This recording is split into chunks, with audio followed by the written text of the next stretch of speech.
What I wanted to start with by showing you was the interior of the record treasury as it stood on the morning of the 30th of June 1922.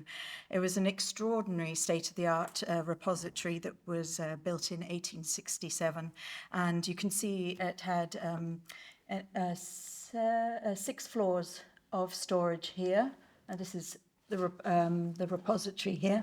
There's a fire break, which is important for later on, and then the record house, which is where the administration of the collections took place, with a reading room. There was a bindery and various offices there. So what was lost? This was the result of the fire that started 101 years ago and one day. The physical number of records held in the archive at the time of the fire is difficult to precisely quantify, but there were 4,500 series divided into 24 major fonds for the main departments of state, extending across 7 centuries, from 1174 to the late 19th century. The collection touched on almost every aspect of life in Ireland, including census records, which we'll hear about, wills, maps, parish registers, and town records from across the island. They also documented the growth of the state, recording the payment of taxes, the enactment of laws, and the birth of the Irish Parliament. Unlike recent examples of disasters that have affected collections and made the headlines, such as Weimar, Rio de Janeiro, or even Windsor Castle, sadly, a little attempt was made to fight the fire, really because the occupying forces were known to have established their munitions factory and store on the site, and the fire brigade were quite rightly nervous of the risk of further explosions. The records are held on the northern end of the vaults, closest to the source of the explosion, and it's thought that the source of the explosion was potentially just behind this car, so that's where the main impact was. Obviously, it was confirmed that due to that location so close to the explosion were reduced to white ash. However, pockets of collections stored at the eastern and southern end miraculously survived, some protected by metal deed boxes and fallen masonry. Ironically, the 10-metre fire break, which I showed you, which was designed to save the Treasury building from the risk of fire in the record house, worked in reverse and protected the items held in the bindery, temporary strong room, and search room from the impact of the fire. This also saved many catalogues and books that described and summarised the records, and as you'll hear today, these have become vital to the scholars attempting to rebuild the collections that were physically lost. So what was saved? It took nearly 3 weeks for the site to be made secure so that the salvage operation could begin, and nearly a year to complete. In that time, many buried records were exposed to the elements, so water and mould damage is often found along with fire and impact damage. As collections were pulled from the rubble, they were transferred to Dublin Castle for sorting and cleaning. Staff were aided by Herbert Wood's invaluable 300-page catalogue, a guide to the records deposited in the Public Record Office of Ireland, which the newly appointed Deputy Keeper had published in 1919. Once identified, staff carefully wrapped the records in brown sugar paper, securing the nearly 400 parcels with string and attaching these handwritten labels that you can see and the locations. Since its foundation, the cleaning, repairing, preserving, and arranging of the records was a key responsibility of the Public Record Office, and by 1922, 3 bookbinders were employed. Activities relating to the preservation and repair were summarised in the annual reports of the Deputy Keeper under the appendix title of Salved Record. And as you've heard, this term is still used to refer to the collection today. Given the expertise within the staff, it is no surprise that they responded with such efficiency to the challenge of salvaging the collections, which must have been a deeply distressing and unpleasant, and not to mention dangerous task. As happened in the occupation of the building in 1916, furniture and records were used to barricade the record house, which you see over here on the left. And the shrapnel damaged volumes were some of the first to be repaired by staff using glassine paper. And hopefully you can see the shrapnel damage piercing the paper there, and then these large clear glassine paper repairs.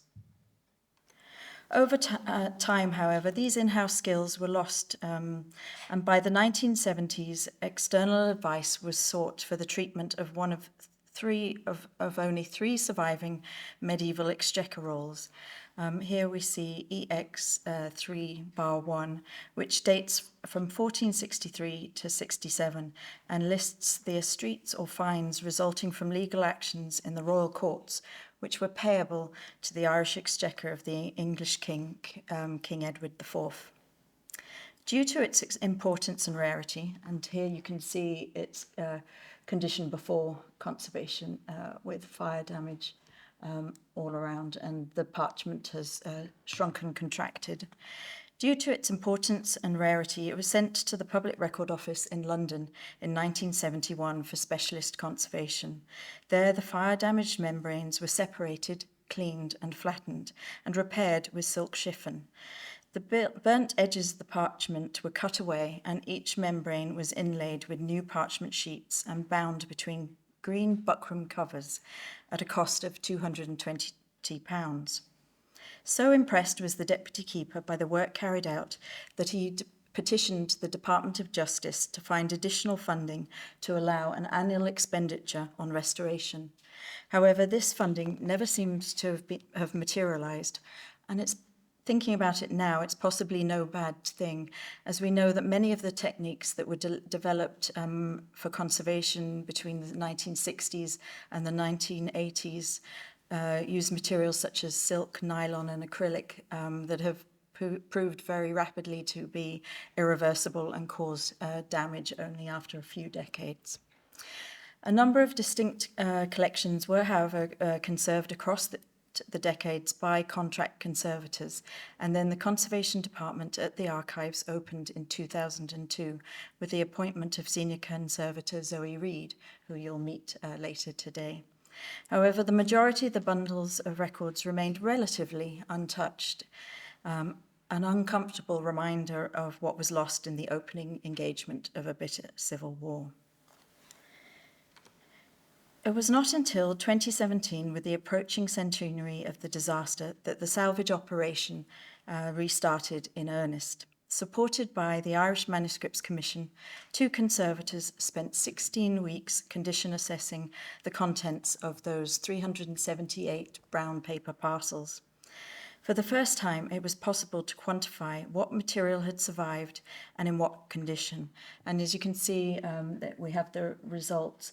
Unfortunately for a conservator, we can see that only 8% is in grade 1, very stable condition, with a much larger number, 56% in the grade 3 and grade 5. For the first time, it revealed that nearly half of the surviving documents were made of parchment, 47% in fact, as this material proved most robust, while the most delicate paper records tended to have either survived relatively unscathed, as they were stored in the record house, or were in extremely poor and fragmentary conditions. So just from a conservation point of view, we would regard the material that you can see on screen at the moment in relatively good condition, ranging from grade 1 to the scroll at the top to a grade 3, the material at the top right. Unfortunately, it also showed, as I said, that over 50% of the collection was either grade 4 or 5, making it impossible to access or handle in the current state. Funding allowed us to start in 2018 for the majority of those items that were in good condition to be cleaned and rehoused, again, thanks to the Irish Manuscripts Commission. Vitally important for the story of this collection has been the National Archives' involvement as a key founding partner, as Peter mentioned, of the Virtual Record Treasury of Ireland. As we are hearing about today, this high-profile international collaboration has brought together archivists, historians, conservators, and technical experts. It was due to this project, as Peter said, that I first became involved in the collection in December 2020. Thanks to the financial support, again, of the Irish Manuscripts Commission and then later the Dublin Port Company, before being very lucky enough to be appointed Senior Conservator at the end in October 2022. When managing limited resources, it is vital to apply a triage approach, focusing on the greater good, working out how to save the entire collection, rather than just focusing on a single object. This is where strategic planning becomes key. The project pulls together an experienced think tank that allows us to clearly define what should be conserved next and why, and really explore how we prioritise items. For the National Archives, it's also providing a vital digital platform to allow access to the records once they are conserved. Therefore, priorities are based on what text can be made accessible and how this fits within the wider objectives of the project. It is inspiring to work alongside project historians and our own archivists, and our treatments are all governed by strict codes of ethics, as maintaining the historical integrity of the collections is really key. What makes this exciting for me as a conservator is that given the condition of some of the material, it is really not until it is treated that we know exactly what we have uncovered and its importance. So how do we get started? As I mentioned, I have predominantly been working on items that fall within the grade 2 or 3, which is the fair or poor condition. In terms of conservation, the treatment carried out are by no means unusual. However, dealing with the salvaged collections requires some important and interesting problem solving. I also see this as a low-risk approach to building my own experience with material, testing techniques in preparation to work on collections that are in the worst condition, those at grade 4 and 5. So you can see on the, oh no, that's the mouse. You can see on the left we have a bound volume before and after conservation with a torn cover, and then these are a series of receipts that were humidified and pressed and can now be catalogued. Frustratingly, for a conservator, little was documented as to how the material was treated in the 1920s. However, by systematically working through the collection, it is possible to glean some insight into the salvage process. What is clear is that basic cleaning was carried out, though in some cases thick layer of dirt and building debris remain. All records are first surface cleaned using a combination of smoked sponge, which is what I'm using there. There's a little bit of sponge there, and brushes, while other surface dirt is so embedded it can only be removed once the paper is wet, using cotton wool swabs, which is what I'm doing there. The paper is actually wet and I'm lifting the mud and dirt off the surface with a tiny cotton wool swab. Some water-damaged papers seem possibly to have been rinsed and dried prior to parcelling, as there is clear evidence of water damage, mould and loss of the ink. However, the expected soluble dirt and dark tide lines are not apparent. Here you can see some very fragmentary paper, which is being washed and then wet-lined. There's a tissue paper going on this, as this is a fairly quick way to ensure the fragmentary pieces of paper can be read and handled and later catalogued. The need to strengthen and support the paper is always balanced with ensuring that the text is legible. Different types of tissues and adhesives are being used depending on the needs of the object. I have found I commonly use a lightweight toned Japanese tissue, and for anyone who wants to know, it's 4 or 7 grams per square metre weight, and it's applied with a wheat starch paste. What I've found is interesting is the extraordinary weight of the building debris means that paper already weakened by rain and mould can be firmly blocked together. So in some cases, I have been able to separate the paper by first applying tissue repairs to strengthen the outer leaves and easing the paper apart. However, as with any conservation treatment, I'm conscious that at certain points I need to acknowledge when to stop treatment and accept that for now little more can be done. For items that can be salvaged, losses are infilled with much thicker Japanese paper. Again, for those who want to know, 22 grams per square metre. Again, sandwiched between that finer Tengu Japanese tissue, so you can see the fragmentary paper there, and then the paper repairs running and the tissue lining across it. This paper has all been washed before treatment. I'm also using remoistenable adhesive Kozo tissue, which is quick and easy to apply, especially for items like these in situ repair of bound volumes. So these volumes, you can see, were badly torn and damaged during the explosion, but the binding was still sound, so I didn't want to mess with the binding, but just needed to repair the covers and the paper within.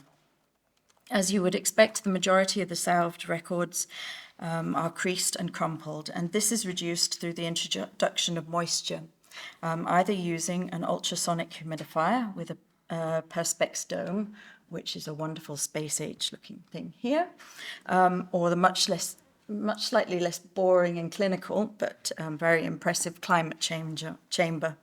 The chamber was specifically purchased for this project as it provides accurate temperature and humidity control so that moisture can be more precisely introduced and maintained at a constant level when treating the delicate fire damaged parchment.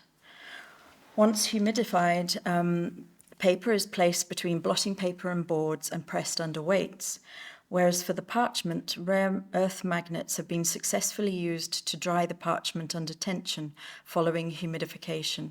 Again, these techniques are being refined to deal with the inflexibility of the charred edges that we find with the parchment.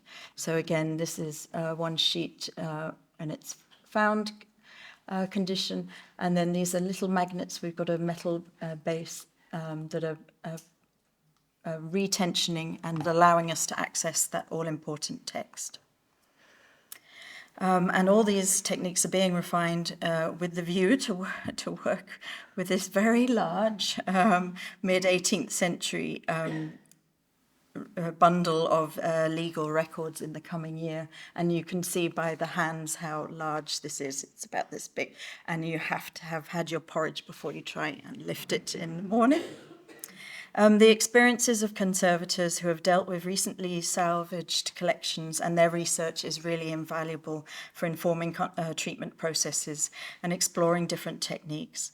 I hope to contribute to this body of research in the future. Thanks to the financial support of the Virtual Treasury Project, we're looking forward to welcoming a conservation student for a 6-week summer placement later this month.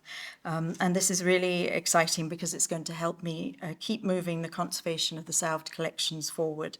I'm also really looking forward to teaching the techniques to the student when she joins us. Additional techniques for accessing the text are being explored, and a number of records are being prioritised for multispectral imaging. The opportunity to access these analytical techniques within other partner organisations, such as the National Archives, who are here today, is yet again proving another advantage of being part of a wider project. For a number of years, we've been also exploring the possibility of using X-ray microtomography on the badly fire-damaged collections with Dr. David Mills, who's at the Queen Mary University of London. This high-contrast, high-dynamic range XMT scanner allows the imaging of small differences of the X-ray absorption between inks and hopefully the material upon which they are deposited. It's very similar to a CT scan for humans. This provides a tantalising possibility of virtually unwrapping the parchment rolls that cannot be made accessible using conservation techniques at this time. And this is the fragment that is currently in London, and it is a parchment plea roll from the King's Bench, and it dates from 1406, and it's one of only 2 records from the King's Bench from the late Middle Ages to have survived. Records show that it was located on the 3rd floor, and as you can see, it's badly fused together at the edges, and we can't safely unravel it. So it's exciting to think that we're taking a step forward to digitally accessing material in this condition. Unlike the deliberate destruction of the University of Louvain's library less than a decade before, the Public Record Office was a disastrous casualty of war, potentially as neither saw the irrelevance of the collection that they perceived to predominantly relate to English rule in Ireland. What we now understand is that the records held a vital social, cultural memory. What we now understand is that the records held vital social and cultural memory, providing, as Peter aptly described it, an archival palimpsest of invasions and confiscations, of immigration and emigration, and of opportunity and denial. On visiting the site in 1922, Deputy Keeper Herbert Wood wrote, "At one blow, the records of centuries have passed into oblivion." And for a century, the narrative was focused on what has been lost. However, as Ireland's obsession with commemorating a decade of centenary draws to a natural close, it is important to refocus the way that we view this collection. It is time to celebrate what was saved, the work carried out during the dangerous salvage operation, and the digital repopulation of the shelves of the Public Record Office through the Virtual Record Treasuries project. And conservation is central, really, to shifting this perception, as it provides a true cause for optimism in what can be recovered that was once thought lost.